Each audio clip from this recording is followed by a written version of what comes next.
Now it's on. Great.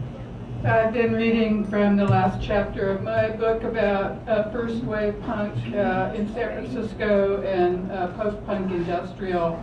This is from the late 70s and early 80s. And I was reading about Monty Kazaza, performance artist and sound artist, and his partner Tana. And they were in England for the last segment. And now this is Monty and Tana at home. This is in 1980. Tana worked at the Bazaar, Oakland's premier vintage wear store. And before leaving for the UK, she and Monty had installed their medical oddities window in the storefront. The exhibit included a set of Siamese twins, which caused a small outrage among the local residents. Possibly fueled by the public's response to the window, the couple created another one, The Sex Life of the Foot and Shoe, which was inspired by Tana's on-the-job experience at Bazaar. The store had a regular customer who was blind, who came in for long visits during which he felt the shoes and then asked the clerks what colors they were. Also, while working there, Tana bought a pair of thigh-high white patent leather platform buckle-up bondage boots, and she revealed they looked great on Throbbing Gristle's Genesis. Later, they were put to use as decor, prominently displayed on the dining room table in the couple's subterranean Oakland apartment, known to many as Motel Hell. Also on permanent display in the apartment was a collection of antique Chinese shoes for bound feet purchased by Tana in 1980 while shopping on London's Portobello Road. Tana said of her relationship with Monty that we hit it off because we fueled each other's love for the creative events. The very social couple were almost always working on a project together, including domestic extravaganzas like themed costume parties and large dinner get-togethers. After Vail introduced Mark Pauline to Monty and Tana on a visit to Motel Hell during one of Genesis's stateside trips, the SRL impresario immediately began to work on a series of joint ventures with the couple. Tana said, "We always seemed to be cooking spaghetti or gophers," referring to one blowout where Mark Pauline, who shot some gophers, roasted them over a backyard fire. Monty also built the 15 by 15 foot steel screw-together spinning swastika used in his performances in the apartment. Tana said emphatically, "I wasn't always in agreement with some of those things the boys were pulling off." 2. Prepare for a worldwide flip-out. 1880. Photographers on the scene like Ruby Ray, Richard Peterson, and Sue Brisk had learned the hard way that punk paparazzi weren't going to get shown in any of San Francisco's galleries, so they decided to have their own show at Target Video Studios on South Van Ness. Between the three of them, their styles covered a lot of artistic ground. Richard Peterson was the creator of evocative sensual portraits styles, with Sue Brisk favoring a no-holds-barred photojournalistic documentation of the scene. She made sure no grimy detail was left unclipped, as many a drunk punk can confirm. Ruby Ray's photography, meanwhile, is moving more and more into an intensely prophetic symbolist mode. Mark McLeod, a local artist, had given her a stereoscopic 3D camera, and she'd done a series of photos using infrared film with the pictures printing in dreamlike shades of inky blue. Ruby'd been studying various apocalyptic theories, and the end times seemed to be drawing near, with the planet slated for a host of alien invasions, chemical spills, nuclear blasts, environmental disasters, and fascist coup d'etats. She decided to reveal the awful truth using the title "Prepare for a Worldwide Flip-Out" and printed 50 pamphlets. One of the highlights of her show was the Telepathic Invasion series featuring artists Jack Perkins, Kelly Detweiler, Mark McLeod, and Enrico Shandoa, all screaming with their eyes popped out as the dreaded telepathic waves took control of what was left of their minds. She was trying to give her latest work a more freakazoid, quote-unquote, or a sci-fi flip-out look, a post-apocalyptic look. That night at the packed Target studio, she projected her 3D photos manually while another set of regular slides was displayed at the same time using an automatic dissolve. The result proved to be a mesmerizing, one-of-a-kind experience. Also, when Bob's Church of the Subgenius published who published Subgenius magazine in Texas, received her ultra-paranoid compendium in the mail, Ruby said, they paid the WWFO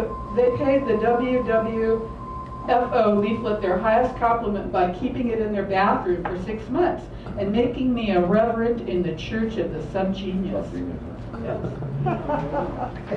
They were a quirky magazine out of Texas. If I still have time, I have Ecstatic Stigmatic, 4/12/80, and Prescient Dreams, recorded in 1981. Ecstatic Stigmatic, one of the first films to emerge from New York's transgressive no-wave cinema, starred actress Mary Catherine Cervenka, sister to Exene of X's, of the band X. The film was directed by Gordon Stevenson, bass player for Teenage Jesus and the Jerks, who was also Mary Catherine's husband. The multi-talented Mary Catherine was a gifted writer and had been in DNA's first lineup as well.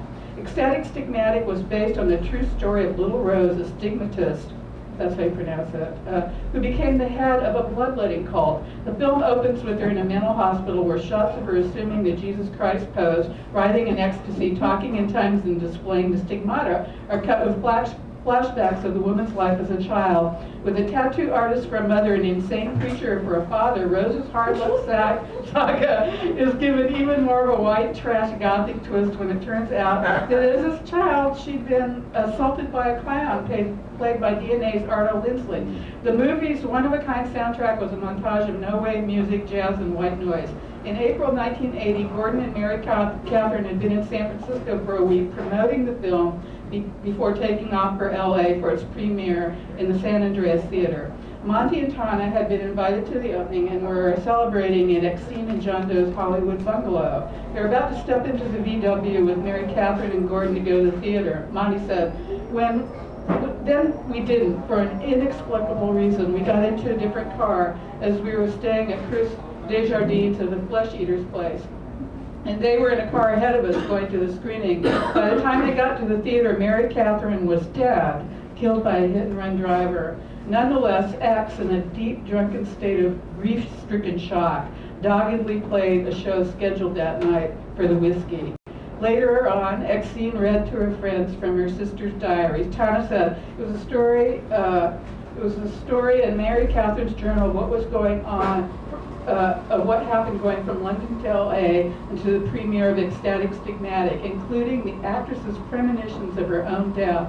Tani and Monta carried the intensity of the loss and of Mary Catherine's foreknowledge with them. Eventually they recorded Prescient Dreams, where they read her journal entries as a tribute to their gifted friend who passed away when she was only 26 years old. Tana said of Mary Catherine, she had the power to call us to LA, maybe to be there for that. Performing on the record were Tana and Monty doing voices and processed voices, Tana on guitar, Bud Berglund, Cole Palm, and Joseph Jacobs of Factrix assisting on guitar feedback and discordant playing, and the tape on rewind hitting a piece of metal forever.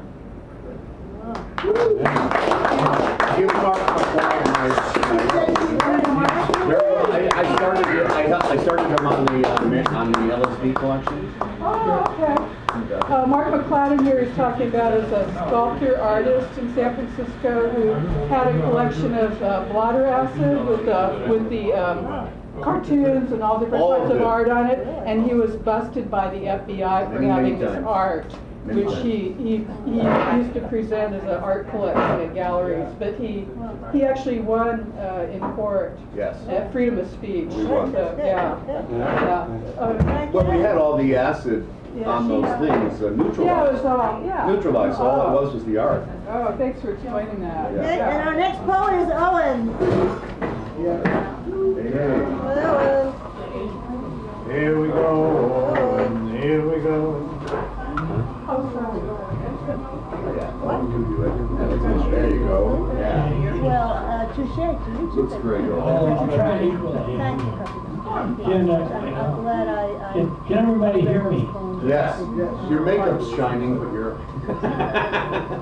You look great, Owen. Can everybody hear you what? Speaking of the microphone. This is a half-sat poem at Starbucks on Sunday from an Angelino. Earlier rise each morning on the sharp cold air, How must I fare around as I am with such as these? The air does nothing here. The wind is as cold as an icicle. It has no majesty or love. The coffee is not something for dreamers. Poetry surely must be something for dreamers. Surely it is as dreamers do, not as far north. The far north of the mind, the far north of the spirit, the San Francisco that is cold as a bell, like a bill from the bell collectors. Not bellette, but bell collectors. The bell collectors, the dark bars where gloom and despair greet you like people who expect to go to hell. And how do you get your choice? The Niners or the Rams, the Warriors or the Lakers, the Giants or the Dodgers.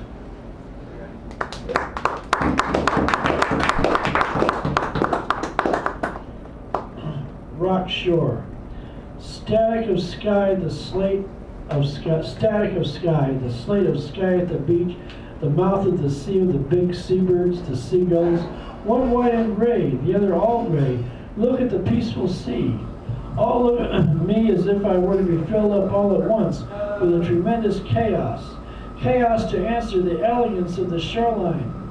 There are freighters so quiet it mellowed the puffy cumulus clouds upon the lazy horizon.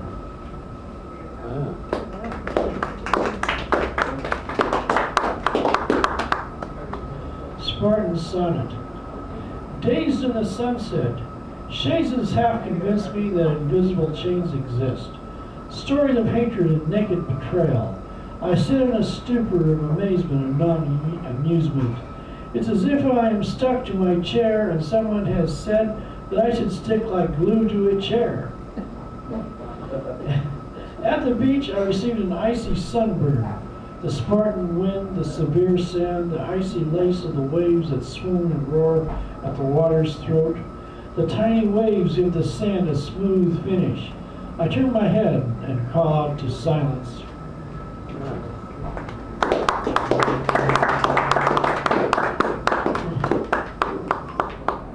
Je suis. The refinement of the late early afternoon, the sway of the leaves in the trees till day turns into night. The dark night will be upon us people. I wonder what has happened to the afternoon in the quest for excitement. Night falls like a curtain and people roar their circumspection to the wind.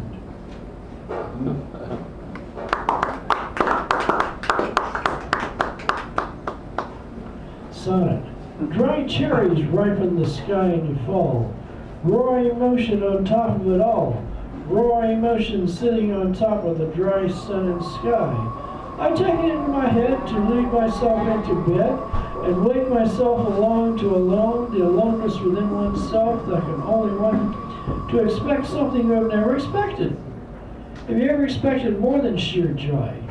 The joy of the dreary morning, the mist and moist I woke up with has changed the sun and the Red Bull logo, charging the day to be big and mean well, the way Taurus always means well.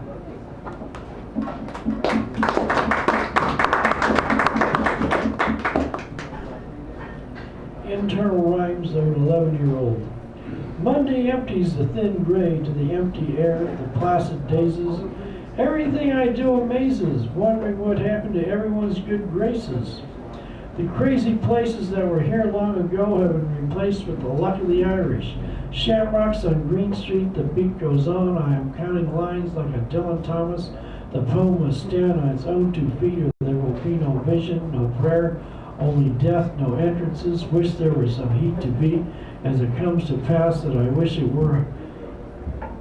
I wish it to be hot enough to sweat.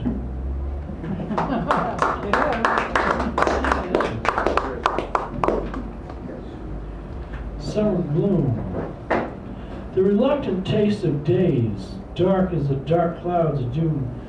Not know a thing about the sun. Nothing mellifluous, nothing. Maybe you'll be merry in December when it is cold and deck the halls. One of my favorites will be sung. Now we are having our winter gloom. Winter now. I wish we could have a summer like everyone else has. I think of why San Franciscans are prone to think that whatever they say goes. Everyone else in ubiquitous America, you are one of the herd. cold library. In the days of golden green uncertainty as I race along through my backwards backyard of corn and sixpence.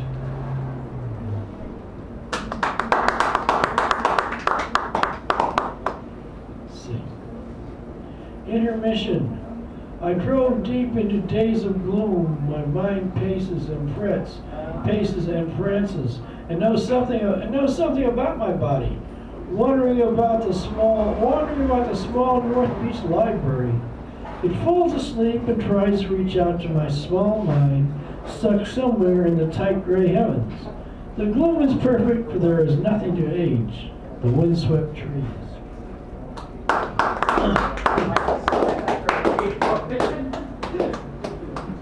Alone with a metaphor. Alone at night with a metaphor. The church rings a chant of bells at 6 o'clock. The Santa is the aloneness of the beach of bells. The surf still breaks upon the rocks. The surf breaks noisily and the rocks are mad. I want to roar at the surf, at the white tentacles of foam crushing them to silence. The silence of aloneness. The seals clapping like leopards, applauding an always gray sky.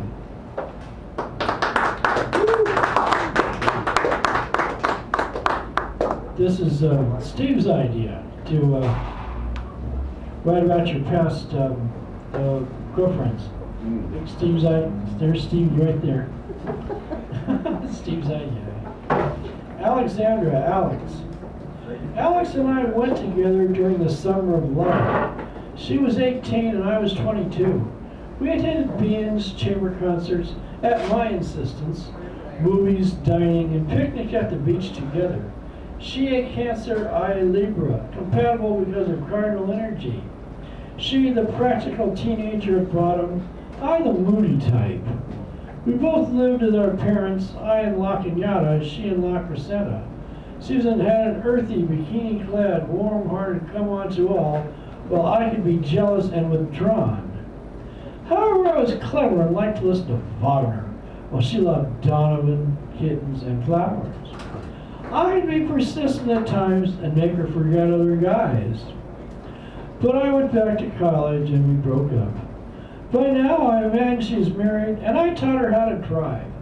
A VW stick, the results of a bad acid trip.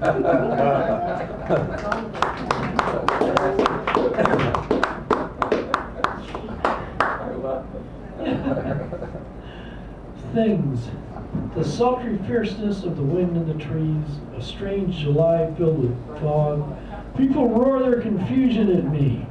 The cold demeanor of the wind, the branches of the trees look like seaweed shaking in the breeze, shakes against the gray July foggy sky with a cold-hearted summer chill. Summer sonnet. A sultry stammer of the wind and sky.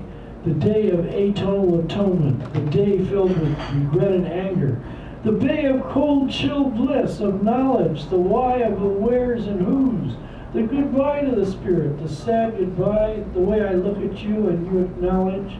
May we come together, alone and together. Sigh and sixpence, the drear chill of the spirit, matching the day with wind and sharp cares, cares of worldly lust. Merit makes more of what? I ask myself. Weren't my cares, my spirit, my feelings for daring do, by being just kneeling?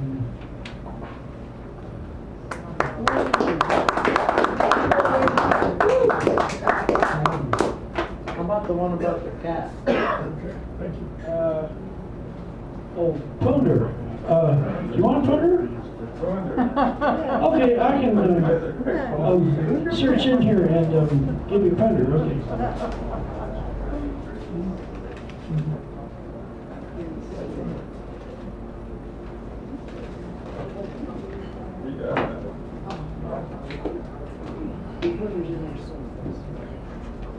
Here we go. Okay, a request from Steve here. Ponder. Yeah. Okay. Ponder, lion in residence for mother and father. Oh, noble Ponder, gray as a sphinx, I worship what kind